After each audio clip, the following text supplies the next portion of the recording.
Rights versus security. I'm Brian Lilley with TheRebel.Media. There's a battle on to take control of the place behind me. Let's face it, that's what this election is all about. Who controls Parliament? Who controls the legislative agenda?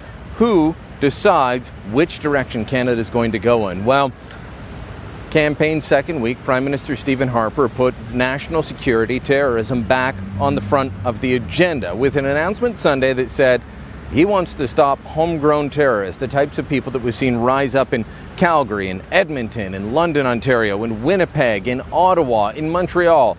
These homegrown terrorists that leave this country and travel overseas, he wants to do what he can to stop them, and that includes putting in a travel ban if need be.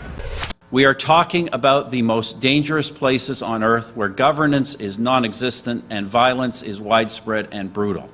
There are very few legitimate reasons to go to places like these. And those who go without such legitimate reasons will face the full force of the law. Well, saying that Canadians can't travel to certain countries, that had some people up in arms and claiming there could be rights violations. Well, potentially there could be. The devil, as they say, is in the details, and that is pretty much the approach Tom Mulcair was taking. He questioned some of what Stephen Harper was proposing, questioned whether it was the right tack, but did say he's willing to look at any measure that will actually counter terrorism, even if he has his doubts that this measure will. There's very little evidence to show that this is going to have any concrete effect. I don't know of too many flights between Toronto and these war zones. Most of them are going through other countries, so it won't make a big difference, practically speaking, but we're not going to be against something that could theoretically at least help combat terrorism. And then there's Justin Trudeau. For him, it was clear this was just all about a Charter of Rights violations. Canada is a country that protects people's rights, and any time a government wants to limit those rights, it needs to answer a lot more questions than Mr. Harper actually answered.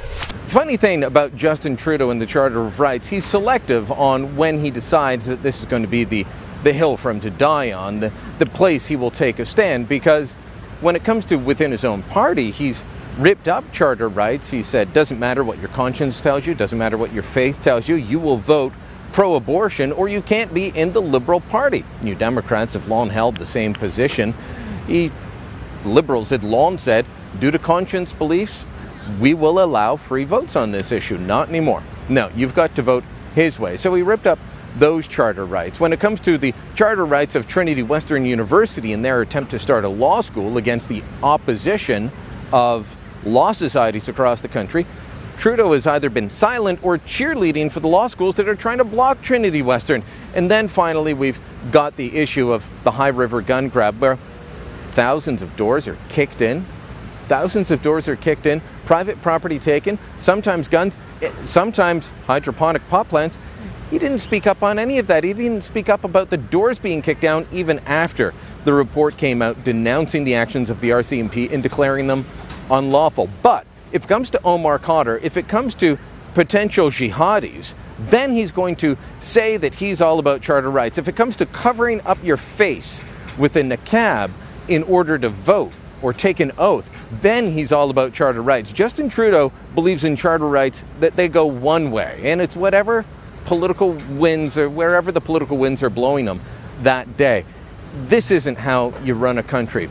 Are there potential problems with Stephen Harper's proposal to ban travel to certain areas? Yeah, perhaps. We'll wait and see what the details are. And at least Tom Mulcair took that grown-up point of view. But there's also the real fact that the government has to try and figure out how to stop the jihadis, the jihadi brides that we've seen far too many of leave this country. Canada has more people going over to join, whether it's ISIS or Al-Shabaab. We have more people going over to join in the Americans, and that's not on a per capita basis, that's on a real numbers basis. So this is an issue for this country, one we've got to find a way to deal with. This might be it, it might not be. But Trudeau's offhand dismissal of it, claiming the rights of jihadis matter more than all the people he won't stand up for in this country, that shows you where his head is at.